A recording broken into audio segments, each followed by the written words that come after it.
Hey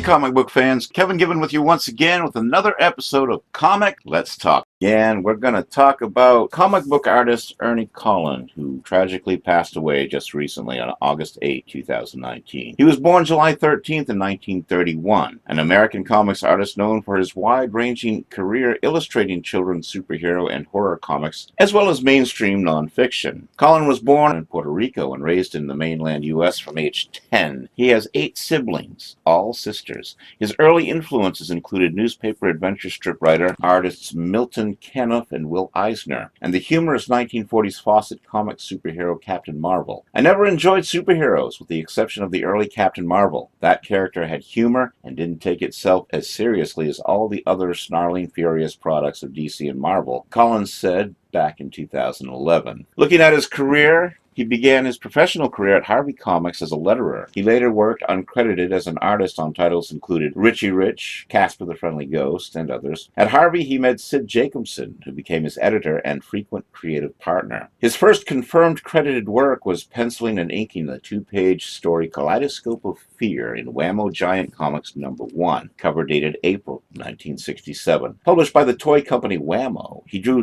3 issues of Gold Key Comics' Dr. Solar, Man of the Atom, numbers 24 through 26, and did much work for Warren Publishing's black and white horror comics magazines Creepy, Eerie, and Vampirella. In 1979, he collaborated with writer Roger McKenzie on an adaptation of Battlestar Galactica for Marvel Comics. At DC Comics, Colin co-created the historical fantasy Eric, Son of Thunder with Roy Thomas. The character was introduced in a special insert in the Warlord number 48 in August of '81. 2 years later, he introduced Amethyst, Princess of Gemworld, with writers Dan Mishkin and Gary Cohn on a similar preview in the Legion of Superheroes Volume 2, number 298, back in '83. Colin was an editor for DC Comics from 1982 to 1985, and oversaw titles such as Arion, Lord of Atlantis, The Flash, Green Lantern, and Wonder Woman. His other artistic credits include Grim Ghost for Atlas Seaboard Comics, Airboy for Eclipse Comics, Magnus Robot Fighter for Valiant Comics, and Damage Control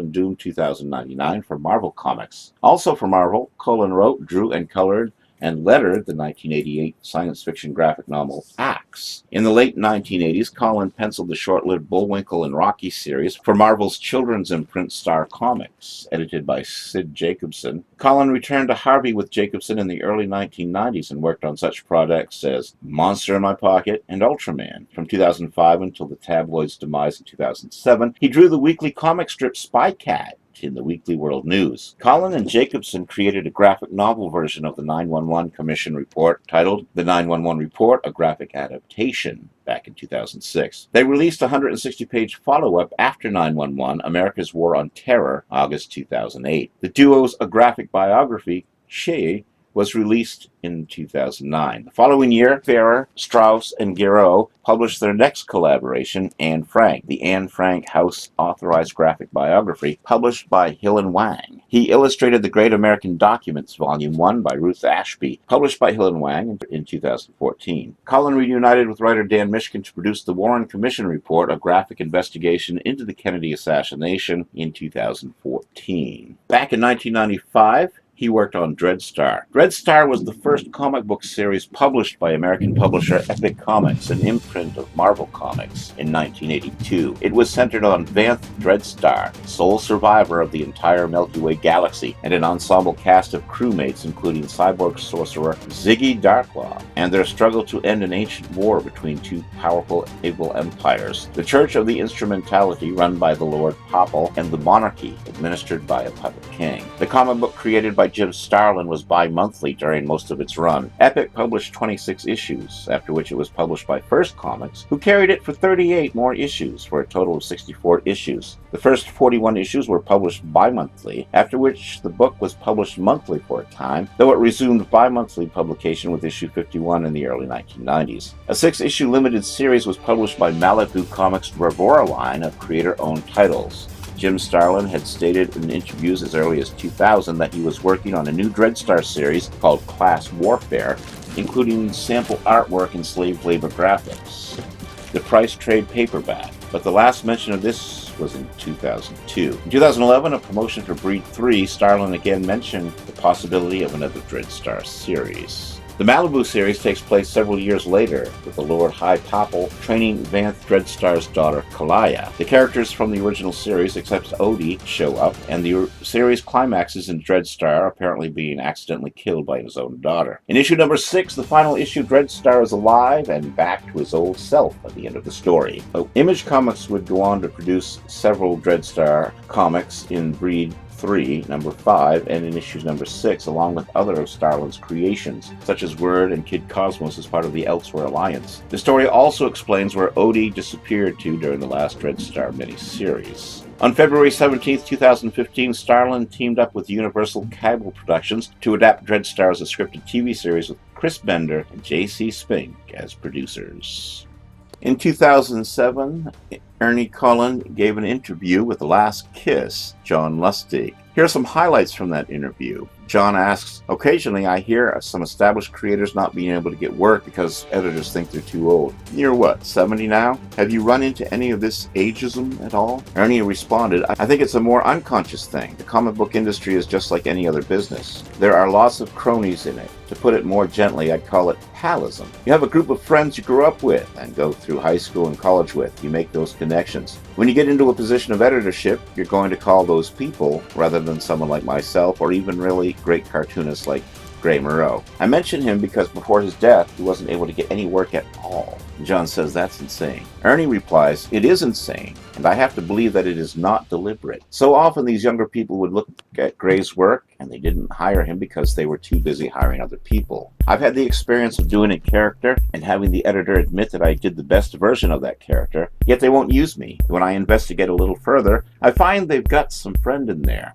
And that's just the way it is." John states, "I suppose you reach some point where the editors you know have moved on and retired, but it still seems a little nuts. Personally, I find it's a real thrill to be working with established talents like, Dick Giordano, Dan DeCarlo." Ernie says, "When I was an editor for DC, I hired an artist that, when I was a kid, I admired tremendously. That was George Tuska. When George walked in the room, I actually got tongue-tied and didn't tell him I'd read his books. And what a big favorite he was of mine. I was so happy to hire him. His age had nothing to do with it. When he walked in, he was quite elderly then. Actually, he was probably the age that I am now. I'm old, but I'll be elderly in about 15 minutes. Ernie continues to say, "I suppose I can keep the fantasy going until I drop dead. But my fantasy is that I want to be big enough so that I don't have to worry about stuff like that. I often compare that to finding a $100 bill on the street. It's wonderful, but it doesn't change your life. There are things that I want to do that will change my life, whether it's the Doodle movies or other things that I have going that I hope to market." Colon also worked on Valiant Comics' version of Magnus Robot Fighter, numbers 7, 9, and 13 through 16, also issue number 20, that's from 1991 through 1993.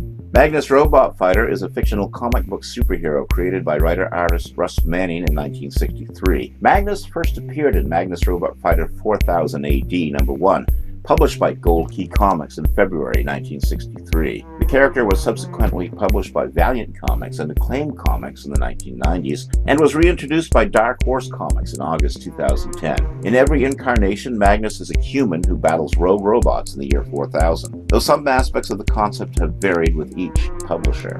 The premise of the series states that by the year 4000, humanity has become dependent on robots. H8, the Paul Robb, robot police chief of the Civic Center of North Am, a continent-spanning megacity, is damaged in a radiation accident. It seeks to promote the human dependency on robots and gradually impose totalitarian rule in the area under its control. Magnus was raised by a robot known as OneA, a name which implies that he is the very first robot of his type ever manufactured. OneA seems to be self-aware and possesses emotions. A firm believer in the 3 laws of robotics, OneA recognized the threat represented by the dependency of humans on robots in general, and the developments in North Am due to H8 in particular. Therefore, OneA trained Magnus to protect humans against both rogue robots and humans who use normal robots for evil purposes. Magnus was trained from infancy by OneA in an undersea domed house, using advanced techniques to become a skilled martial artist who could break steel with his bare hands. In addition, OneA equipped his charge with a device that would allow him to hear robot-to-robot radio communications. Leisha is Magnus' girlfriend. Robots that served as police are called Paul Robs, as in police robots, and are painted black and white like city police cars. All robots have identifying numbers painted on their chest and backs. Other robots, such as taxi drivers, could be nothing more than a torso with arms and a head attached to a flying automobile. Both the Gold Key and Valiant versions take place in North Am, a megalopolis that encompasses the entire North American continent. The city consists of several levels. The higher levels are populated by wealthier individuals, often regarded as soft and complacent. The lowest level, the Goth level, is populated by a hardier and less educated class known as Goths. Aside from North Am, Earth also features a continent-wide city in Europe and a city on the continent of Antarctica named Antarcto. The city consists of transparent domes, inside each of which the climate is carefully controlled. Construction of these habitats was fiercely opposed for fear of ecological damage to fragile Antarctic system. As well, there is the area known as Himalaya, which apparently includes the least all of India and China. By AD 4000, the nation of Japan is home to 50 billion people. The major islands of Japan are covered by a single contiguous structure known as the host. Grandmother, a free will electronic network, controls virtually every facet of daily life. In the original series, titled Magnus Robot Fighter 4000 AD in 1963, it was written and drawn by Russ Manning, and as a nod to its influences included Isaac Asimov's The Three Laws of Robotics, as a quote in the beginning of the first issue. For the duration of the title's original run, Magnus battled rogue robots, aliens, space pirates, and other threats. He fell in love with Leisha Klein, the daughter of one of the North Am senators. Leisha developed limited telepathic abilities after training by Marie and other humans who had acquired them as a result of their minds being linked together while imprisoned in suspended animation by H8. The series was popular in the 1960s. As the 70s approached, sales began to decline. The last issue, number 46, was published in January 1977. However, Manning only completed 21 issues. The rest were reprints of previous issues or new stories by others, numbers 23 through 28. The original concept is a deliberate inversion or update of the Tarzan mythos, the syndicated comic strip which Russ Manning had previously illustrated, where Tarzan was a human raised by a noble savage, feral child by African great apes. In 1991, Jim Shooter obtained the rights to 3 Gold Key characters: Dr. Solar, Man of the Atom, Turok, Son of Stone, and Magnus, Robot Fighter. He intended to use these characters to launch his new comic book line, Valiant Comics. Several months later, the company launched Magnus Robot Fighter. The series began with the original one left off. The artist took great care to replicate the setting and trappings of the original stories, but as the new series progressed, it began to deviate from the original concept. The term free wills appeared in the Valiant run, introducing the concept that the rogue robots seen previously were not simply the product of random malfunctions, but were the result of common phenomenon which allowed robots to become sentient. While some of them are malevolent, others merely want to be free. It was also learned that OneA is a free will. With Magnus' help, a colony of benevolent free wills is established called the Steel Nation. At the same time, Magnus becomes disgusted with North Am's elite. He journeys to the lower levels of North Am and befriends a group of social outcasts known as Goths. In 1992, Valiant published the popular crossover Predator vs. Robot Fighter. Valiant President Steven Masarsky recounted, "We started this project in February, knowing that the time of the year John Ostrander would be taking things over in Magnus, so we wanted to generate renewed interest in Magnus. As this series progressed, it was used to introduce other heroes to the Valiant universe. In issue number 5, a Japanese hero known as Rai began appearing in Magnus' title and would eventually move on to his own series. In the 6th issue, the future version of Solar made his debut. The issue also introduced spider aliens, who became a recurring threat throughout the Valiant universe. In the 12th issue, modern readers were reintroduced to Turok, Son of Stone. Until next time, this is Kevin Gibbons saying so long and keep reading those comics.